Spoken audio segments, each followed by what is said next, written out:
Hello, good day, and welcome to today's session entitled Dealing with Mental Health Issues.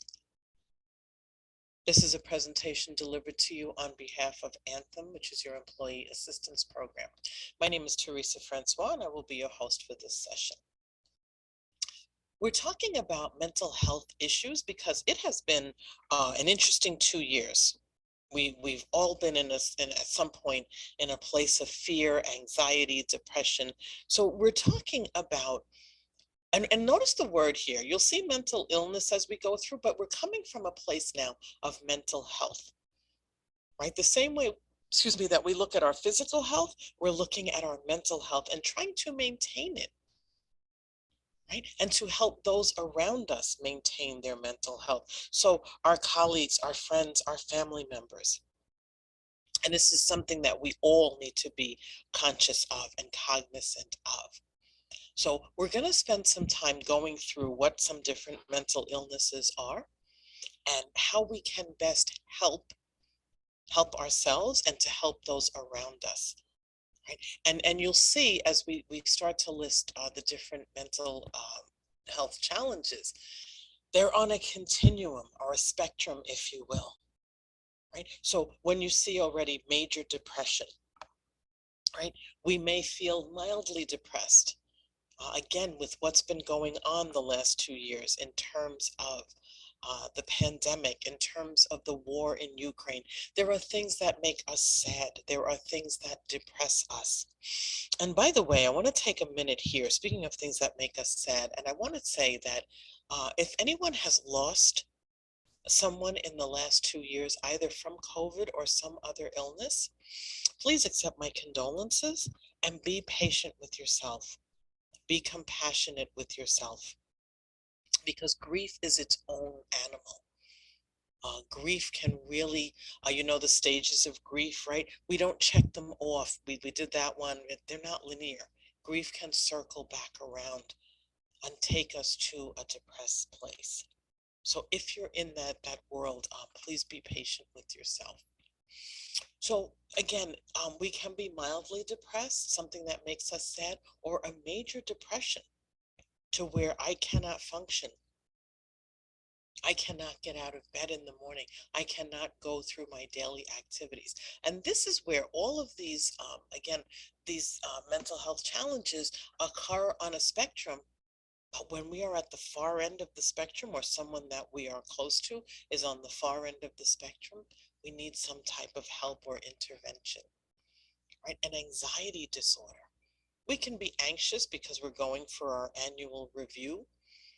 We can be anxious, we're going on our first date, but an anxiety disorder, sometimes what's called a generalized anxiety disorder, we just can't seem to settle down. We are anxious and edgy all the time. Right? We're now in the realm of a disorder. Bipolar, our highs and lows, right? Again, we can get excited, we can get sad, but if we are in a manic stage, this mania, this staying up for days at a time, and then this crashing depression. So the bipolar will cross over into depression, right? Dementia is a mental health challenge in terms of memory loss, dementia slash Alzheimer's, right? That long-term memory loss. Um, Obsessive compulsive disorder, and some of these words, people throw them around. Oh, I'm depressed. Oh, I'm OCD. But these are serious mental health challenges, right? And when that compulsion gets to a place of, again, I cannot live my daily life because I'm obsessing about something. I have a compulsion to do or to not do something. Sometimes phobias are part of mental illness, right? It's a simple fear, but if I'm phobic, I'm afraid to leave my home. I cannot then go through my activities of daily living. Right? Schizophrenia, multiple personalities. Any type of attention deficit or attention deficit hyperactivity disorder, two different things. right? But again, not able to settle down, not able to sit still, not able to attend. Any type of and this we're changing the wording here, post-traumatic stress syndrome. Excuse me. Right, PTSS, you'll see now. Any type of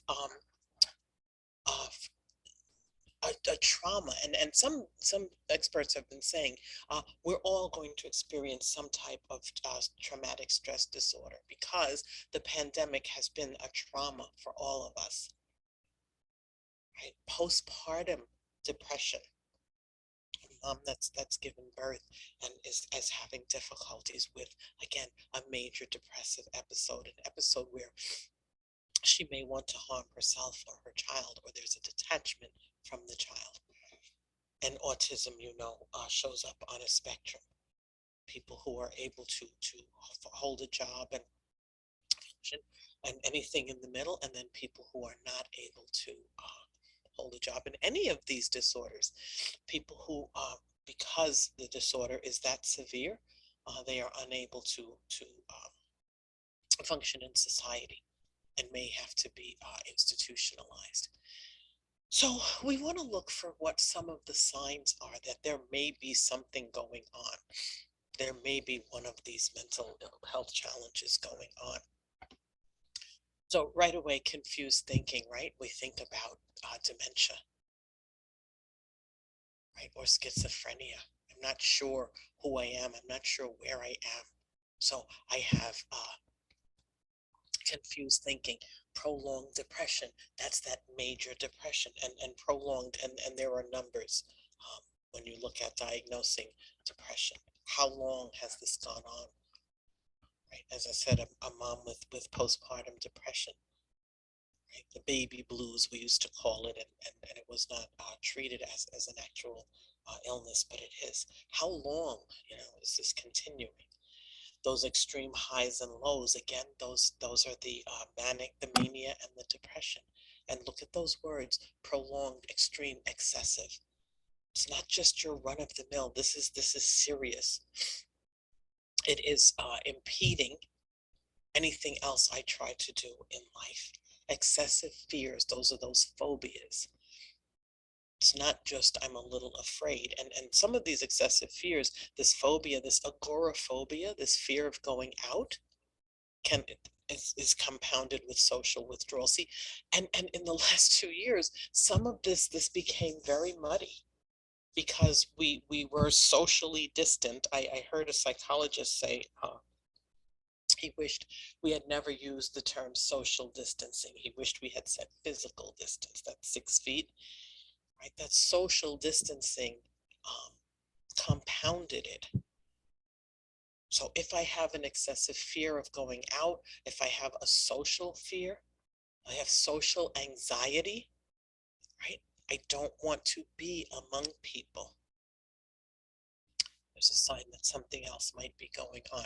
Dramatic changes in sleeping or eating habits. And see, some of these things show up in us. This is why it's a continuum. This is why we look at the whole picture.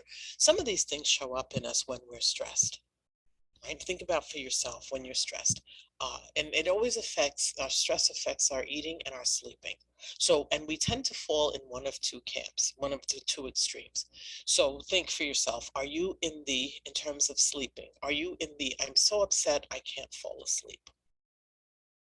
Right? Some people are there. And if I fall asleep, I can't stay asleep because I'm that upset. Some of us are in the other camp of all I want to do is sleep. Whatever it is that's upsetting me has me so upset that I just literally and figuratively want to pull the covers over my head. It is a struggle to get up in the morning, which can also take me to that place of prolonged depression. Right? So too, we have changes in our eating habits. Some of us live in the world of I'm so upset I can't eat a thing. I've often wished I could be there, but I'm not. I'm in the other group. I'm so upset, bring on the comfort food. And we're very specific in what that comfort food is. It might be chocolate, it might be chips, it carbs, whatever it is, right? But look at that word dramatic. See, it's dramatic and prolonged. Those are the key words. These things, you're not getting over it. You're not moving on. Strong feelings of anger that's not connected to something, or the anger is much larger than the event warrants. See, and that you see that how that taps back to the confused thinking, right? If I have a paranoia and I'm thinking that people are out to hurt me and the people outside are there to hurt me, that's my excessive fear. That's me socially withdrawing because I don't want to go out because people out there will hurt me and I am angry at them. So you see how these start to pile on one another. It's not just one thing. Right? So again, and we look at these signs not in isolation, but in the larger picture. So do we see them in ourselves? Do we see them in colleagues? Do we see them in family members? Right. And we want to make sure, see, and again, we're able to bring this into the light, right? Because again, the pandemic has lessened some of the stigma around mental health issues. We're now able to say it's okay to not be okay, to communicate, yeah, I'm feeling overwhelmed. I'm feeling stressed. This is too much for me. I need help. And if someone asks for help, we want to be able to help. And we're going to talk about ways that we can help. Right? Some other signs you might see are again strange thoughts of delusions, things that are not there, that paranoia, that people are out to get me. People who are struggling with mental health challenges sometimes see or hear things that are not there. They're hallucinating. People who say they hear voices actually hear a voice. Okay? So with all of that going on, then I am not able to cope with my daily routines, my activities of daily living. I cannot go to work. I cannot hold down a job. I cannot go for groceries. I cannot enter into a friendship or a relationship because I have all of these other things going on. Suicidal thoughts. Suicide is its own thing, right? And suicide is frightening to all of us.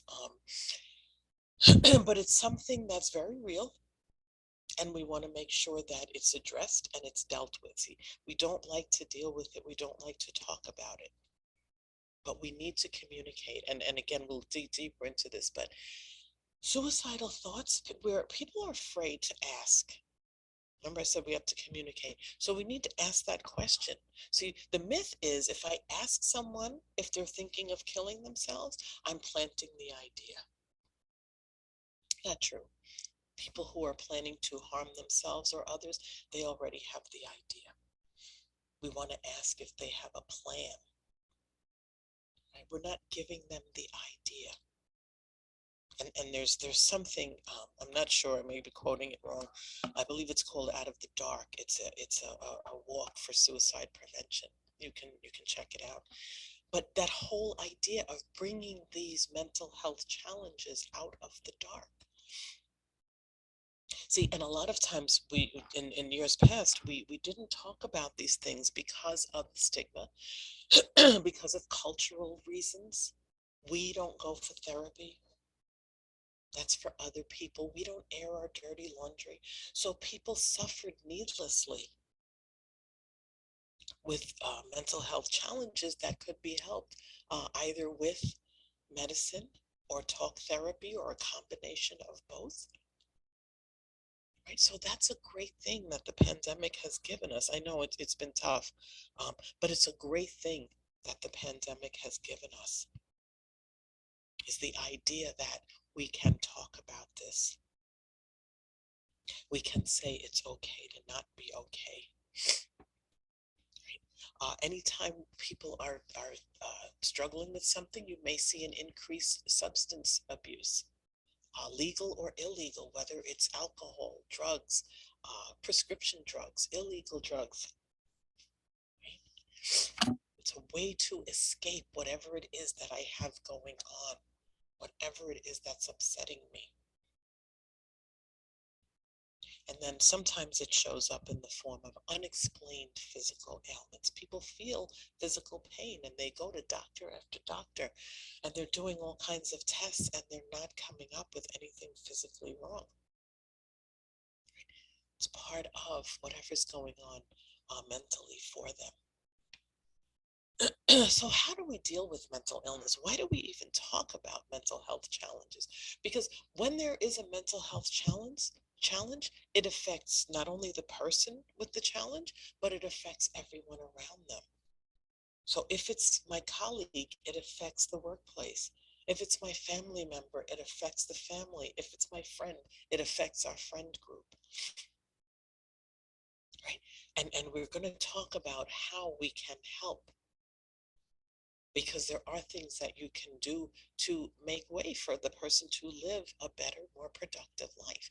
Even if it's asking that question, communicating that, and letting them know that, you know what, it's okay to say out loud that you've been feeling sad for 3 months now, right? I thought I would be over this.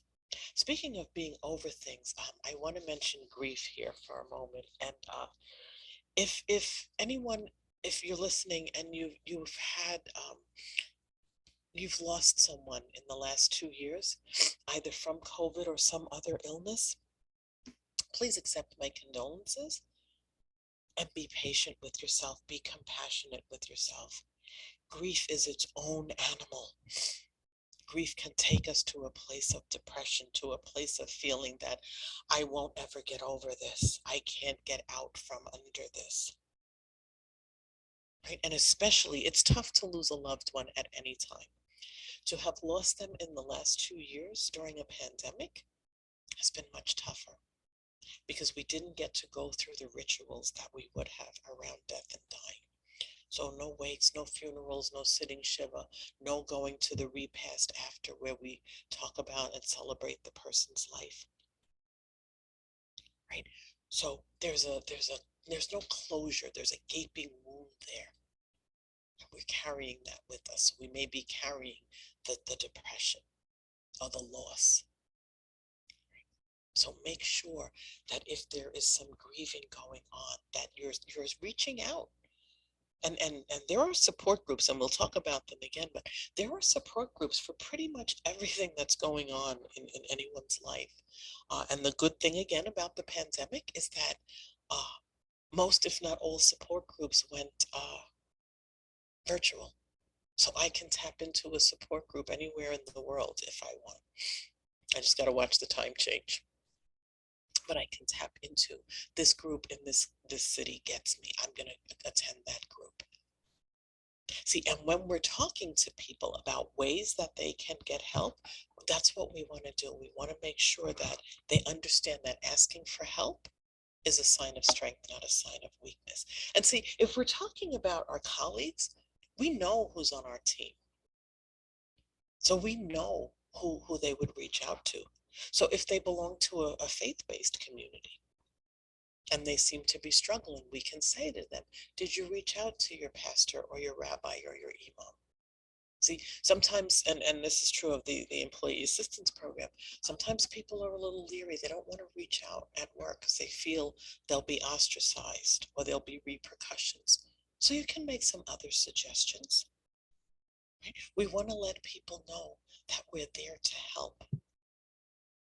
And when we're asking questions, when we're communicating, we want to communicate with what we call an I statement. So if we've noticed some of these signs, right? We want to say, I've noticed. We don't want to come with you, because you usually has the pointy finger and it usually has an always or a never after it. So for example, when we talked about that anger that people may have. So if we come at them with, you're always snapping at people, you're so angry. Well, you're either going to get back some anger or you'll get withdrawal, right? So we want to say I. We start with I and we say, I've noticed. I've noticed you seem a little short-tempered with the rest of the team lately. I'm concerned. You must put that in there. Because I'm not saying it's you to call you out or to be punitive, right? I've noticed you seem a little short-tempered. I'm concerned. Is everything okay? How can I help? Best four words in the English language. How can I help? Caveat. When you're asking, how can I help? Even if this is who you are by trade, you are not their social worker, you are not their psychologist, you are not their psychiatrist, you are not their guidance counselor. Right? You may be a friend, you may be a teammate, you may be a family member. You cannot take it all on. How can I help means I can listen, I can make some referrals to, again, a community organization, a faith-based organization, to the employee assistance program. That's how I can help. So we come with I've noticed. So, and before we can help anyone else, of course, we have to make sure we're helping ourselves. So what tools do we have? And look at this one, coping with everyday stress. You say, oh, everyday stress, it's every day. But what happens? Little things, they build up. So we want to deal with the everyday stressors and keep them at bay. And stress is subjective. What stresses you might not stress me. Or what stresses you today might not stress you tomorrow. Tomorrow is a different day, right? So we want to figure out what stresses us, who stresses us, how our stress shows up, and how we deal with it.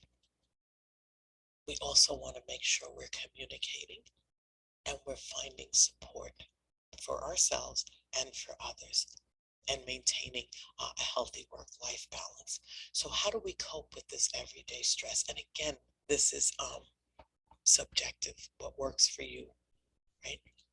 Um, One of the main things, and this will work for everyone, and this is the old Serenity Prayer: control what you can.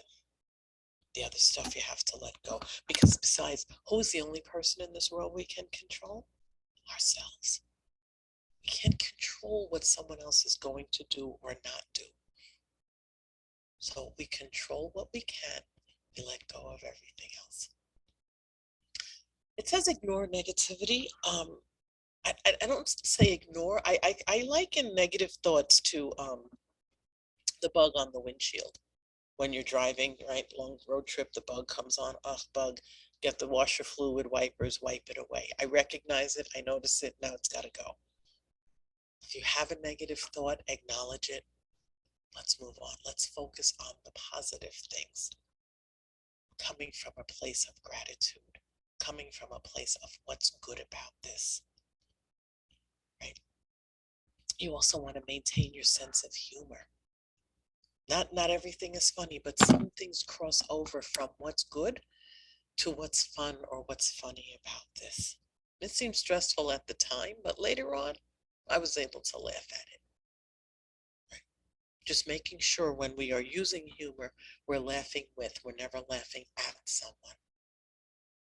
So what's good about this? What's fun or funny about this? You want to engage in some type of mindfulness practices, right? That was a big thing in the beginning of the pandemic, and rightly so. Notice the word practices. They are called practices for a reason. So yoga, meditation, any of those things, they are practices. So if you've never meditated before, you're not going to get up tomorrow and meditate for 30 minutes. Not going to happen. Start with 5 minutes. You'll sit down, you'll close your eyes, and you will be sure that 20 minutes has gone by. You pop one eye open, it's only been 2 minutes. It's okay. It's a practice. You have to lead up to it. Right? And by the way, something like yoga, I hope there are no yoga instructors listening, but yoga, you don't have to do the pretzel leg thing. It's okay if you can't. You have my permission to do yoga with your legs out straight. Right? It's not about the position, it's about the taking time, the being still, the being quiet. Breathing. We've been talking a lot in the last couple of years about breath works, breathing. Again, don't get stressed. Wait, was it in for 4 and out for 2? Was it 6 or 8?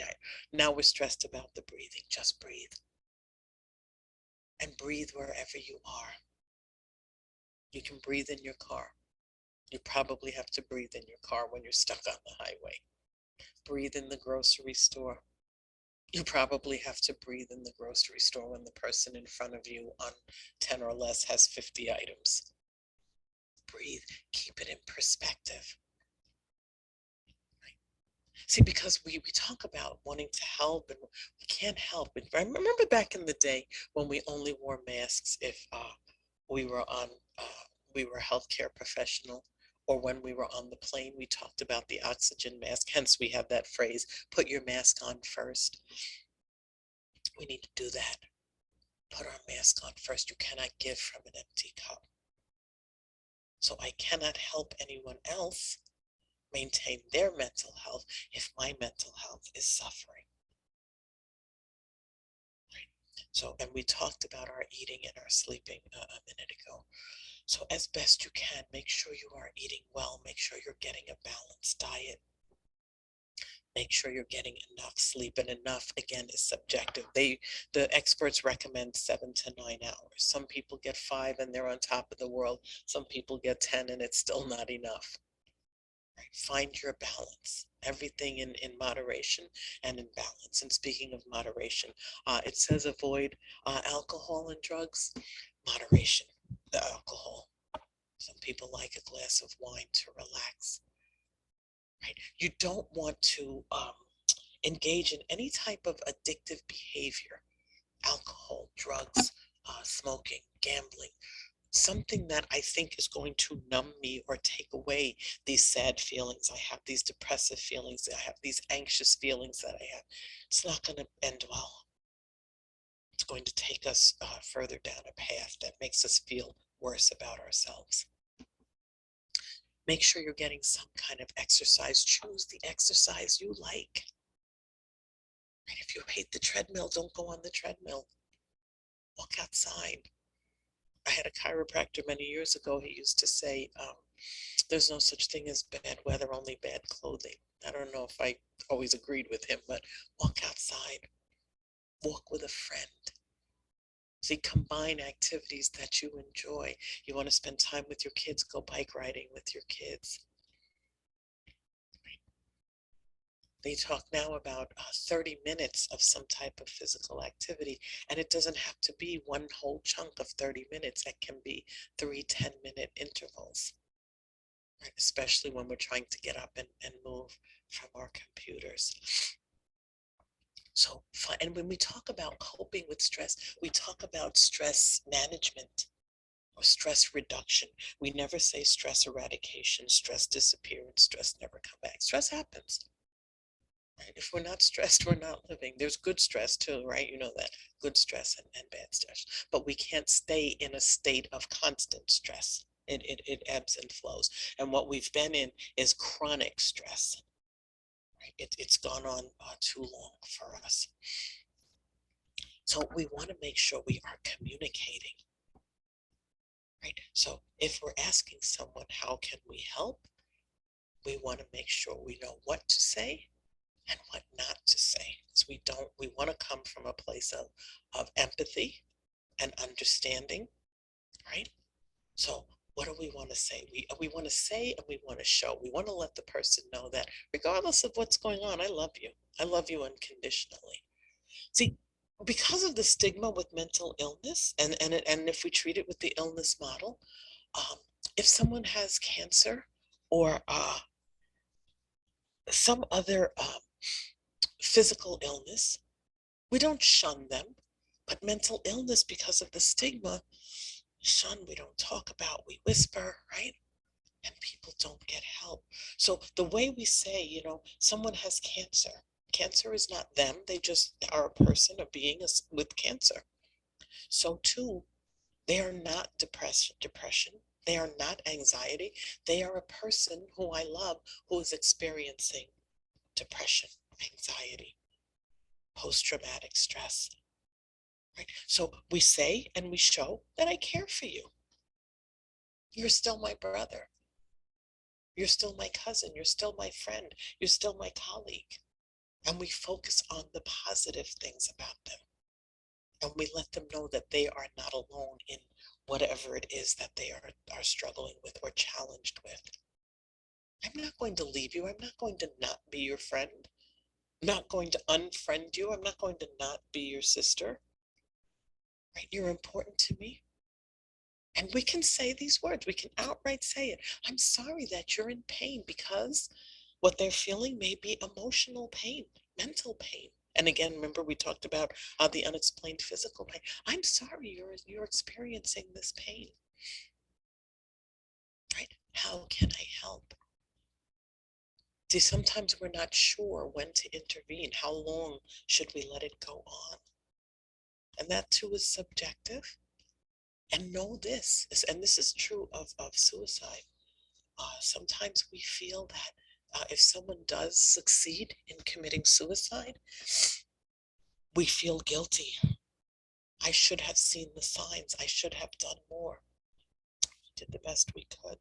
When people are that um, bent on taking their own life, they find a way. Right? And those of us left behind, we are sometimes in this guilty place. What do we not want to say? We definitely don't want to say, I know how you feel.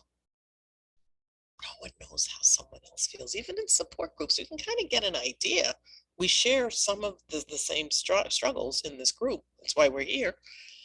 But even twins can't say, I know exactly how you feel. We don't, right? And we don't want to minimize. Oh, it's not that bad. You know, those stereotypic scenes you see in a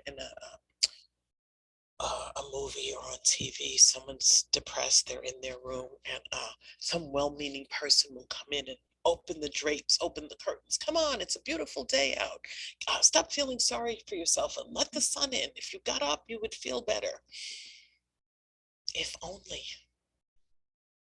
Right? Which takes us to that bottom one. If you don't like the way you're feeling, change it. They would certainly like to. They don't know how. And especially something like depression. Depression takes the whole body. It's not just mentally. Your body is fatigued. You cannot get yourself up to do anything. People who are suicidal, we don't want to say things like, you don't mean that. You don't want to kill yourself. Look how lucky you are. You have a wonderful family. You have a great job. Whatever's going on in their head, they're not seeing it that way. And again, we don't minimize. Everybody has problems. You think and we don't want to do that comparison. You think you have problems. You should see what's going on in my life. Not helpful. Not helpful. Sometimes we don't have to say anything at all. Sometimes we might need to sit quiet. And again, letting the person know I'm here. Letting them know, you know what, if you do want, maybe you don't want to talk now, but if you do, I'm here. Or again, if it's above your pay grade, this sounds like you could really use someone other than me to talk to, and we make some recommendations. And you'll have that in a minute. The recommendation for the EAP for someone at work or for a family member, because they're covered as well. And we when we're talking about what's going on, we talk about it in an I statement. I've noticed. I've noticed you seem a little sad lately. I've noticed you're a little more anxious. Is there something going on? How can I help? How can I help? Sometimes people are just so happy to hear those words because they've been struggling for so long, and either people have ignored it or purposely, maybe they didn't notice or they purposely ignored it. They don't want to deal with it. So for you to say, how can I help? May open the floodgates. Right? Make sure you are finding support. Who's in your tribe? The show Grey's Anatomy. If you watch it or don't, it's the point is that the two main characters in the very beginning would call their person. She's my person. Make sure you have a person, someone you can, that person that gets you. If you called at 3 in the morning, they wouldn't hang up on you. Right? So who are you connecting with? Who are you reaching out to? Is it a family member? Is it a friend? Is it a colleague? Is it a professional? I need to go to counseling once a week. I need to go to a support group. I need to belong to a group where people will get me. Right? And that's the other great thing about the pandemic. Most, if not all, support groups went virtual.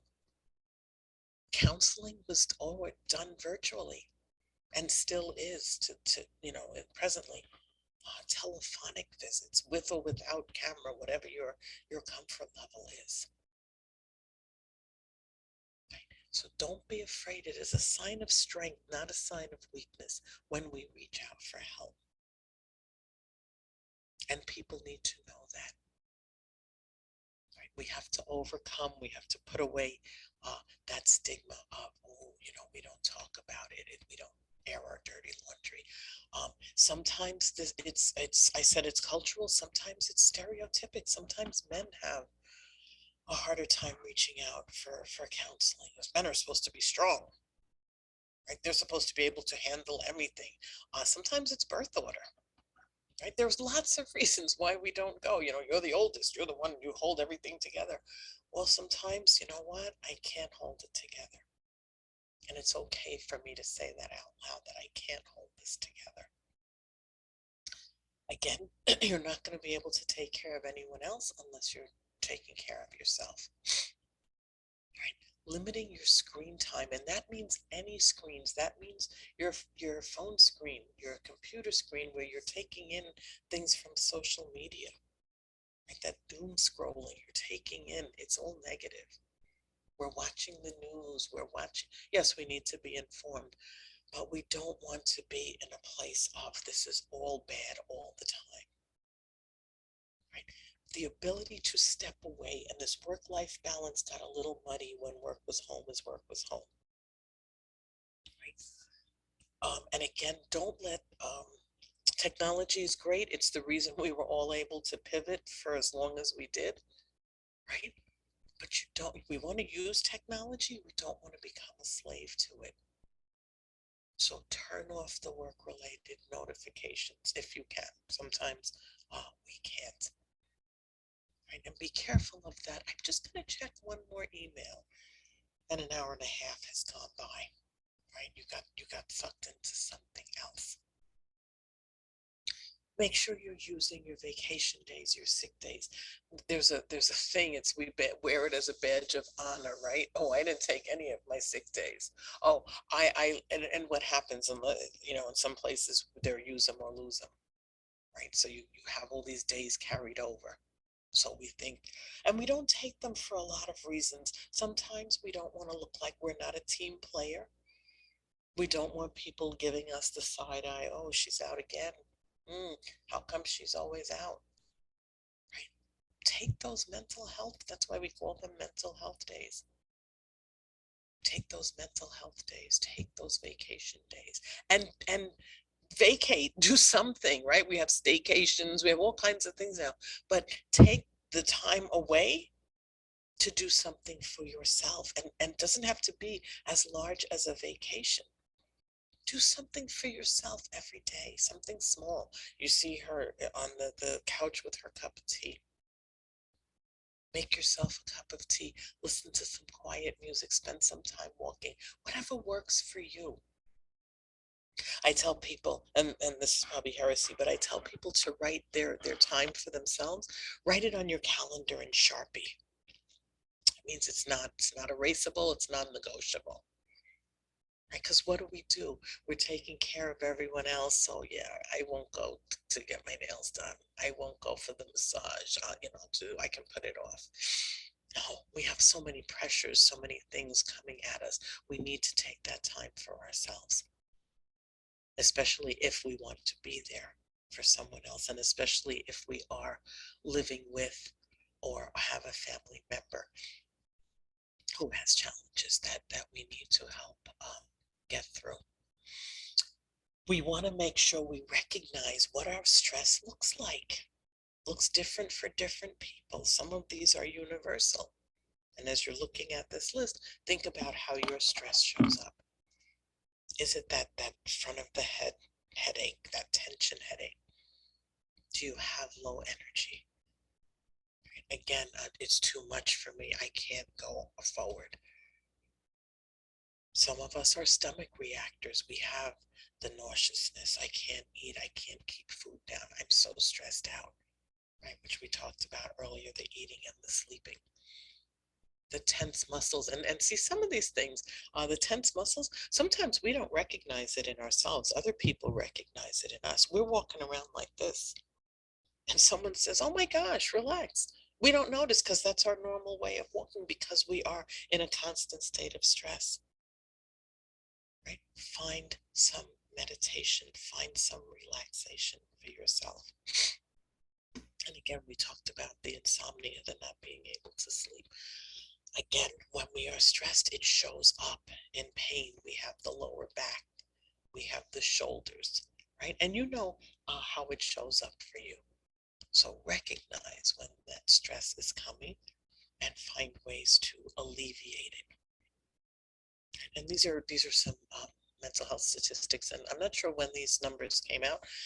I'm sure they're gone higher in the last 2 years. 8.6 million adults have had suicidal thoughts. Mind you, these are people that report it. Right? And speaking of suicide, more than 36,000 people complete suicide, not the attempts, complete suicide every year. And those are the ones that are recognized as suicide. Sometimes accidental overdoses, car accidents, they're not written down as suicides when in fact they were. 1 in 30 people experience some type of PTSD. And as I said, that number is going to go up because we've all been in this state of trauma. 1 in 5 people have a diagnosed anxiety disorder, not the ones that aren't diagnosed. And children with anxiety disorders are less likely to receive treatment because it is undiagnosed or misdiagnosed. It's showing up as something else. He'll outgrow it. Boys will be boys.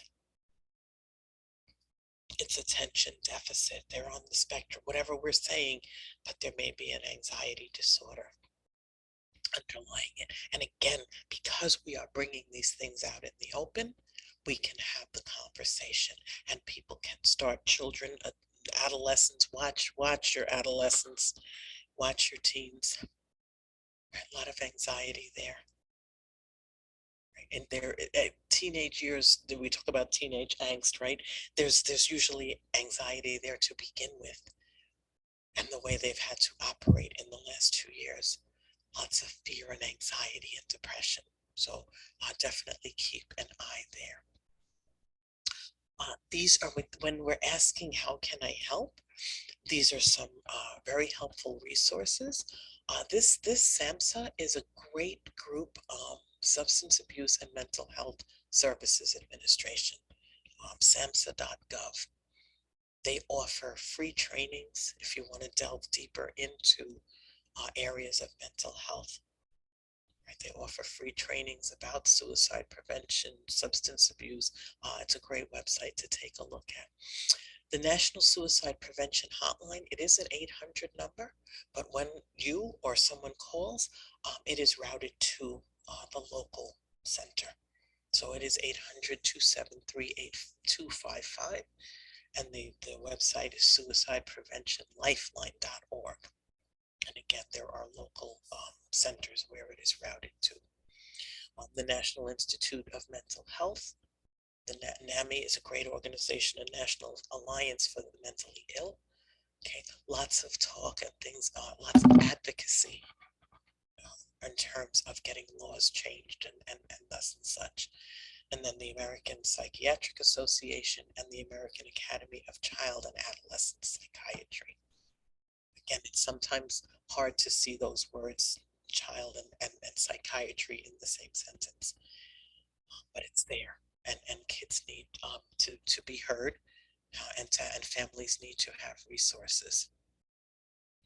One of your best resources and easiest to reach is your EAP, your Employee Assistance Program, and not just for mental health issues, financial, legal, child care, you name it, it's there. Think of the EAP as a clearinghouse. Also think of the EAP like Vegas. What happens at the EAP stays at the EAP. So anybody you talk to, your conversation is kept completely confidential. Also, like Vegas, it's available 24/7. The only difference between the EAP and Vegas is that Vegas is going to cost you money. The EAP does not cost you money. It is for you as employees of the schools and your family members as well. Right? What I say about the website is check it out before you need it. Because when we're in crisis, we can't think straight. Also familiarize yourself with what's there so that when we say to someone, how can I help? When they tell us what our challenge, that what they tell us what their challenge is, we can say, oh, wow, really? We have an employee assistance program. I have the number right here. And it's a toll free phone number. It's 800-999-7222. And again, the website is anthemeap.com and the company code is Stanford Public Schools. Take a look at it, check it out, familiarize yourself with it so that for yourself and family members, if you're facing a challenge, and also for your colleague when you say, how can I help? You can come from this place of offering help. So I want to thank you for taking time to listen to this. I know you're very busy, but this is a very important topic, and I'm glad that it's out in the light and we can discuss it. Please take very good care of yourself, and if you can, someone else. And again, it's been my pleasure to be with you, and thank you so much for taking the time to listen to this.